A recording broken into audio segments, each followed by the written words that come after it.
I want to thank Ruben for bringing you today's video via his support on Patreon. Betor Ancestor's Voice versus Krenko, Alila, and Maelstrom Wanderer. Some good commanders at the table here, and we've got some good lands, but nothing to do in the early game. Yeah, that hand is too heavy, we have to mulligan. Alright, and we weirdly keep two of the creatures in the exact positions that they were in previously, which is odd. And of course get into a zero lander, so we're going down a card here. Haven't played my Maelstrom Wanderer deck in a while, I might have to whip that out soon. Alright, a Soul's Attendant, Children of Corliss, and some means of losing life as well. We'll just have to try and get something done with this. I won't hold out much hope though. Get rid of Assassin's Trophy and just keep the lands, I think. We'll last in the turn order as well, just to make things more difficult. Torch Courier comes into play and hits the Alila player for 1, thanks to its haste. A Gravebreaker Lamia. Let's just go for trying to gain as much life as possible with the Soul's Attendant. Farseek for Maelstrom Wanderer. Brainstorm during the main phase for the Esper player. And we see 2 goblins enter, so that is off a Dragon Fodder. Obviously going to gain 2 life to that. Swings into the left. And it's another land for us. I think we go for a tap land. Does it matter? Just go for the green and white one here. I think we've got plenty of black in hand. Alright, Toxic Deluge. It's probably a clever idea to keep that on top, just in case we can't do anything in the early game. So let's go for Children of Corliss as well.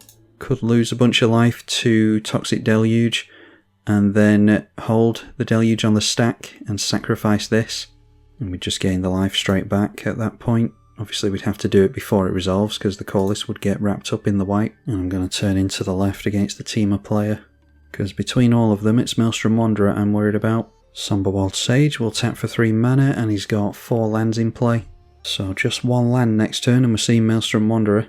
Orzhov Signet for Alila. Brightstone Ritual adds red per goblin on the battlefield, I think. Yeah, on the entire battlefield.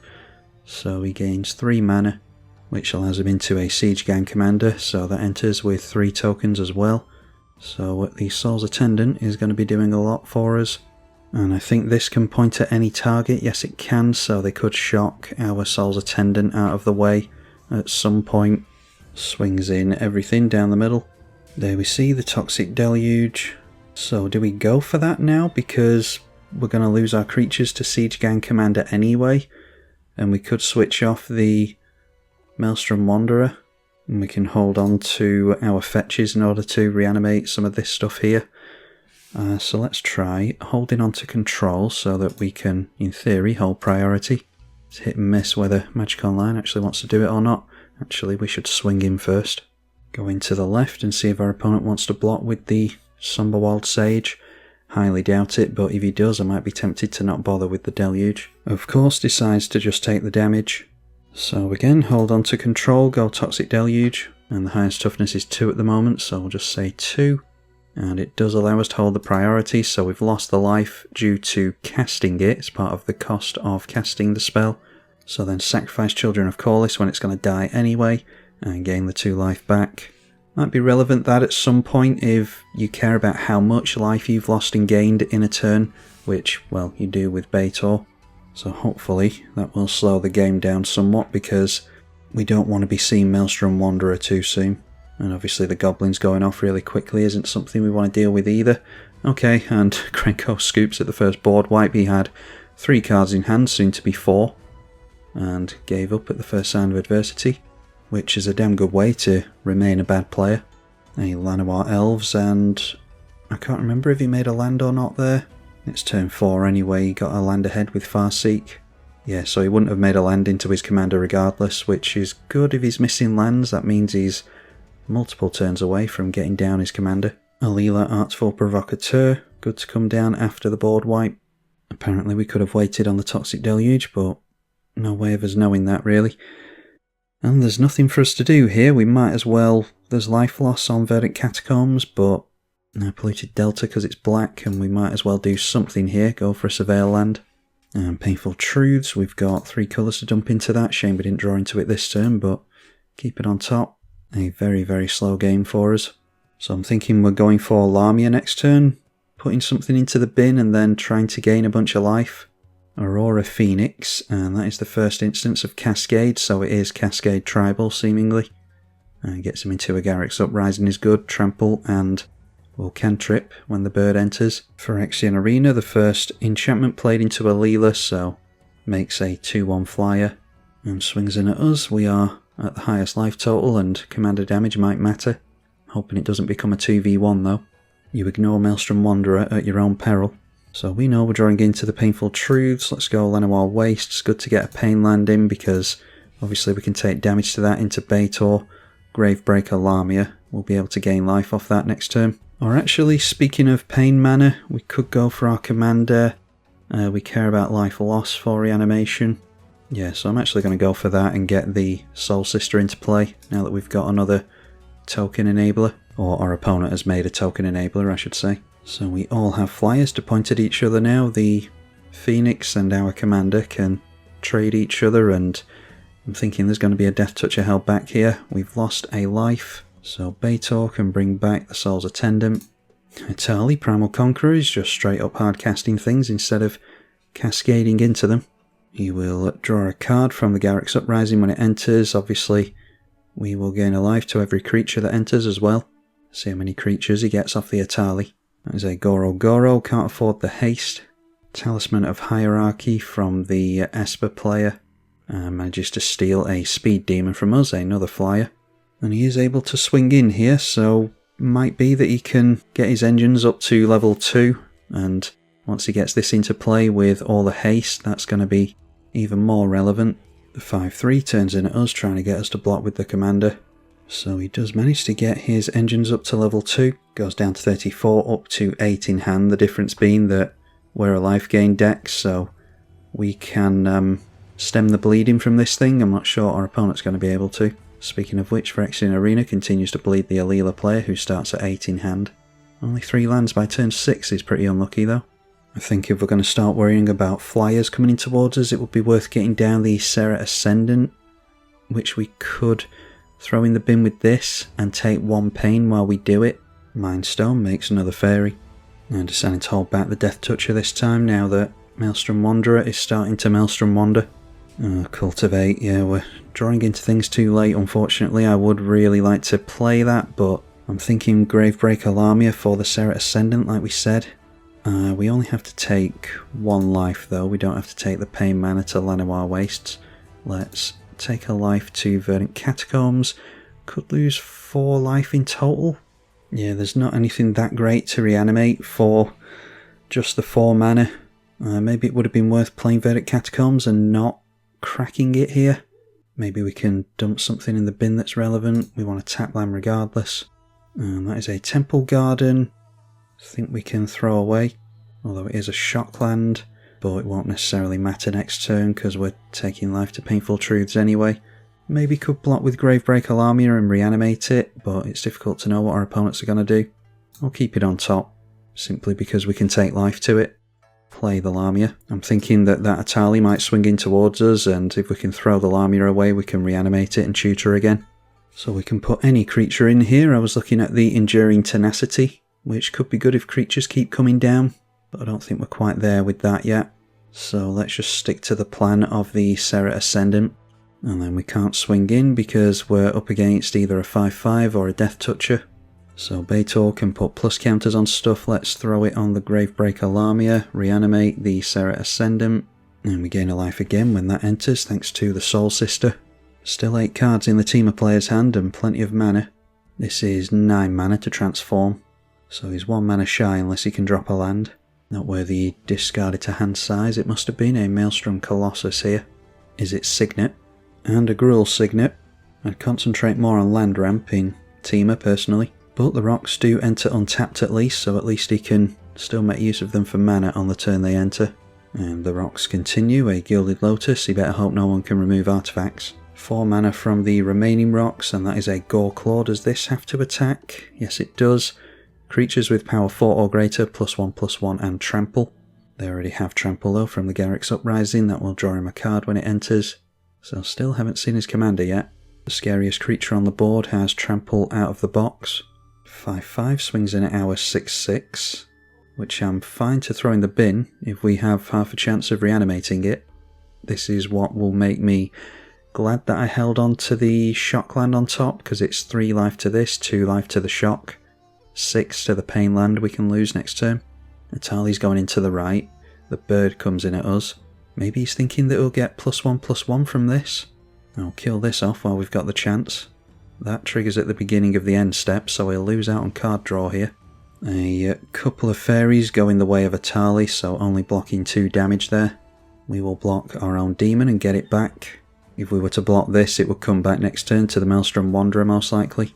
So thanks to the lifelink, we effectively just negate the damage here. In fact, we go up a life.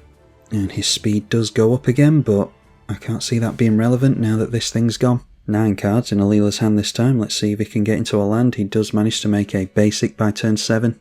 Noteworthy this guy has no flyers left in play either, so we could swing him with Betor next turn. Really don't want to be seeing pacifism type effects on our stuff here. Alright, propaganda, it could be worse. But that will direct damage in towards us, although maybe not. He has a surplus of mana to pay the tax on attacks. Pay the tax on attacks. That might convince him to transform this and try and deal lethal poison damage. Although that might take him a couple of turns with the decent amount of toughness he might get in play, but once it's transformed, this will gain indestructible. It's going to take a while to get this going is the problem, because our commander reanimates it at the end step, and this only triggers at the end step as well. So that delays a turn in which we're getting the speed up, but I haven't actually played with this yet, so be good to see it in action. All that glitters is one I've been fearing as well. Jumps that up to a 7-8, and we've already taken some commander damage, so maybe we have to... Alright, it's going in at Maelstrom Wanderer, that's good. I was just going to say it might be that we have to try and hunt for some spot removal off the Painful Truths. Oh, did I shuffle at some point? There's a Knight's Whisper on top now. I've made an error at some point, but whatever, we can still lose 5 life here, so Painful Truths first, might just draw us into another shock land. Pay 3, lose 3 and draw 3. And there's a Scalding Tarn, so we could shock something in. Can't tutor anything into the bin unfortunately, but it's probably worth holding up the Clever Concealment anyway. Let's go Scalding Tarn.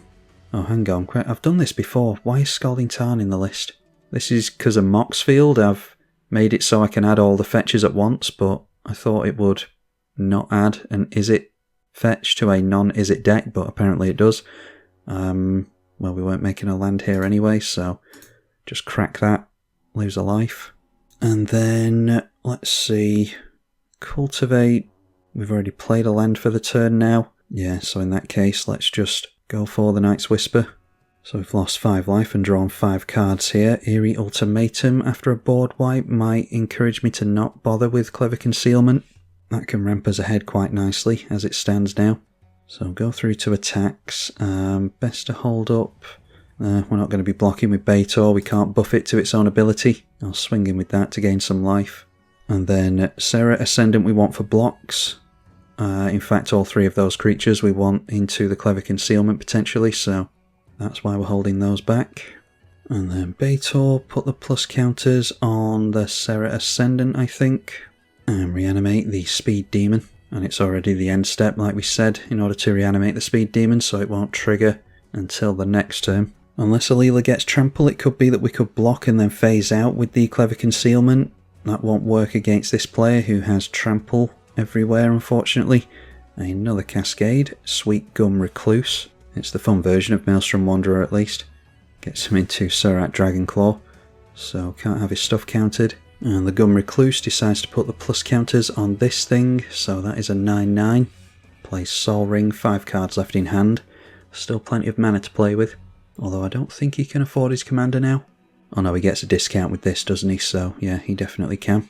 Call forth the Tempest. Cascade, Cascade. Deals damage to each creature your opponents control, equal to the mana value of the things that he cascades into here, so we'll see how much that's going to be. Simic Signet means that we definitely lose our Soul's Attendant. And that is 6 damage to everything with Jaxis the Troublemaker, so we could phase some stuff out here and leave back the Serra Ascendant, and then if we block and kill it off with its 6 damage markers, then so be it. I think that's what we'll do here. This does open us up to a big attack, but I feel as though our opponent was going to attack us anyway. In fact, he has to, thanks to the propaganda. Oh, is it total cascades? I thought it was only cascades from this thing. Oh, it's spells you've cast this turn, alright. And that includes any cascades that he's done, so... does in fact get rid of the Serra Ascendant, which means we're going to eat a lot of damage here, more than I would have liked.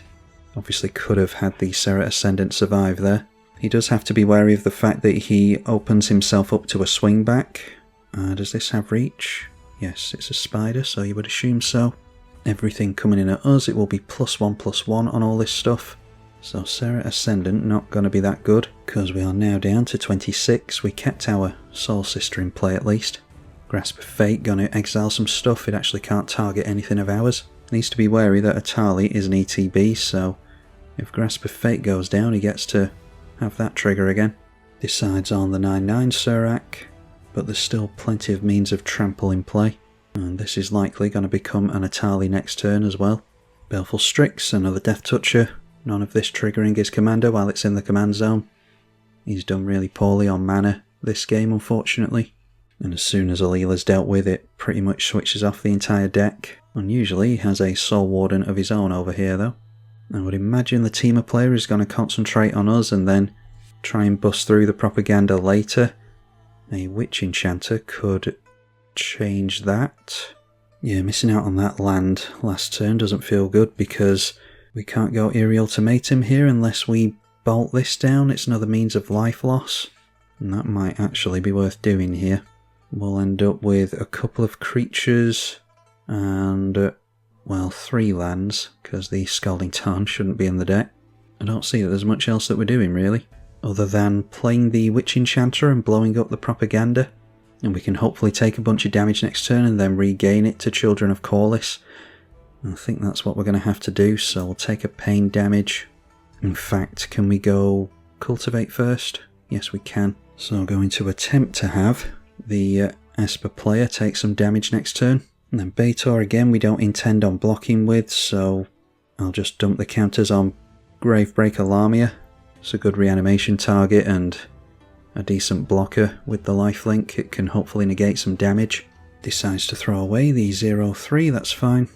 We gain the life regardless. But we still have the Jaxis to worry about next turn. Noteworthy, we didn't get any damage through there, so still at level 1. We'll draw a card at least. Plus counters on Gravebreaker Lamia, get the Corliss back, ready for a big hit next turn. Draw into a Shockland, which might come in handy. And Gravebreaker Lamia ends up at a 9/9. Continues to throw down the rocks with a Thran Dynamo. Followed by, finally, the Commander, Cascade twice. Grabs himself a Noise Marine, so that cascades as well. When it enters, it deals damage equal to the number of spells you've cast this turn to any target. I imagine that goes on something of ours. And we're in a bit of a better position to block with everything now because of the Eerie Ultimatum that we can definitely afford. Not sure what that cascaded into actually. Oh, a Rampant Growth by the looks of it. 2 Soul Sisters to gain life, 1 for each of us. Noise Marine pointed at our Soul Sister, the Soul's Attendant, so he is going to concentrate on getting rid of us seemingly. And then a Brainstorm, it could have been much worse. That will set up a future cascade though if he has the right cards in hand. In fact, it could set him up for the Atali if he wants to copy it with Jaxis. So draws the top card with Garruk's Uprising. That is upon his commander entering. E-Witness can go grab something back, so could just be call forth the Tempest again. No, he's going for the Somberwald Mage with E-Witness, curiously. It'll have haste at least. Volcanic Torrent is Cascade. He's cast 7 spells this turn, X damage to each creature and Planeswalker, where X is the number of spells you've cast. So the Children of Corliss not going to do what we wanted it to. And the counter goes up to 8 because of Throes of Chaos, and it's about to go up to 9. Which is lucky because it means that the Gravebreaker Lamia is now going down. Averna cares about seeing Cascade to get tapped lands into play. Not going to bother putting my commander back in the command zone. I'm just going to hope that we survive this. I'm not sure if we do. Still got a red mana held up for this thing, but looks as though he's going through to combat. So that gives us a better chance. Bet all of this swings in at us though. Well, it is so far. In all fairness, I'm not sure we would have done anything with the Eerie Ultimatum reanimating everything regardless. It's obviously a board wipe that we need. He's taking commander damage into the right, but I think he's doing the arithmetic. If he's pointing each creature individually. See if we survive. Okay, we do survive at 2, so I think our opponent did it wrong. Does mean we can't shock this in anymore though. Ideally, Alila would play a board wipe here. Hardly seen any interaction whatsoever apart from the Grasp of Fate. I don't think we've played that much either, apart from the Toxic Deluge. Oh, there was the Witch Enchanter as well. It's just one of those low interaction games apparently. But blowing up that propaganda did save us. Teg Will means that he doesn't have a board wipe. Now, I wonder if a Living Death would be useful to us. There's going to be some creatures in the bin, I think. Although Cascade isn't an ETB, it's a cast trigger. Living Death. No, just a Plains. We're going to gain life upon the Soul Sisters entering, so let's go Eerie Ultimatum first and then see what we can do after that. Haven't worked any of this out, I just want to see what happens ultimately. So we reanimate every permanent in our graveyard basically. And we only get 5 triggers on the Soul Sister.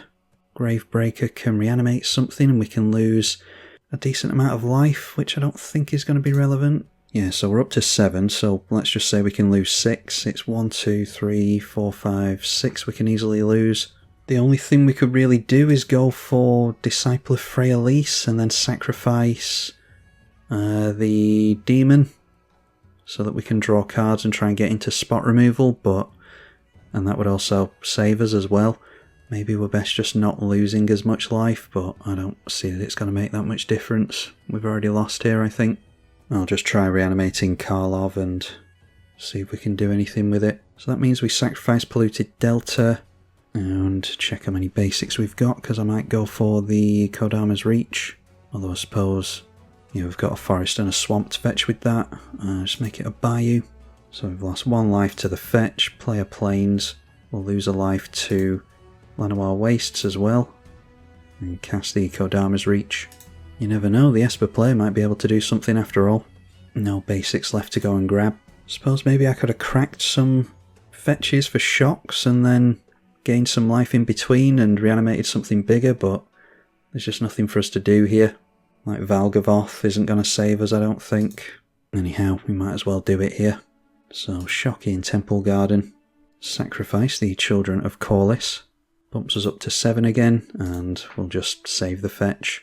I don't think Karlov's going to do anything for us, unfortunately. Speed Demon's going to lose his life as well. Put plus counters on the Lifelinker. Reanimate Karlov. Okay, we've drawn into Tear Asunder, but we don't have the mana to get rid of a creature with that. Karlov entering does trigger the Soul Sister at least, so that's a couple of plus counters. How many does this need? Remove 6. So if our opponent plays a couple of creatures, we'll be able to exile something. I would have thought that this guy would just turn everything in sideways at us. Although the Lamia is now a 14/14 lifelink, so it does make combat more difficult. A Time Warp, so it's not the fun version of Maelstrom Wanderer. He has gone for turns. I can't remember what it is with turns and Bracket 3. I think you're just not supposed to chain multiple turns in a row. So I think the odd one is okay. Might be that we can try and help the Esper player on the way out. We could exile this to remove his trample and then block the Goreclaw, assuming it swings him. And that means collectively that we've got rid of 3 of his means of trample. Apex Devastator. Well, he's got haste on everything anyway. He's likely to get creatures here, so Karlov is potentially going to be relevant. Entish Restoration just grabs lands. Arcane Signet. Okay, and then decides to scoop. That is really weird. Yeah, it said he conceded. I'm not sure why he conceded, but I think he had that game won, so there we are. This is why you play it out, although it's not exactly going to count as a victory. Might get to see more with our commander though. Okay, and then that player scoops because he doesn't like anything in hand, so, well, if it was going to end, it was likely going to end to Maelstrom Wanderer there anyway.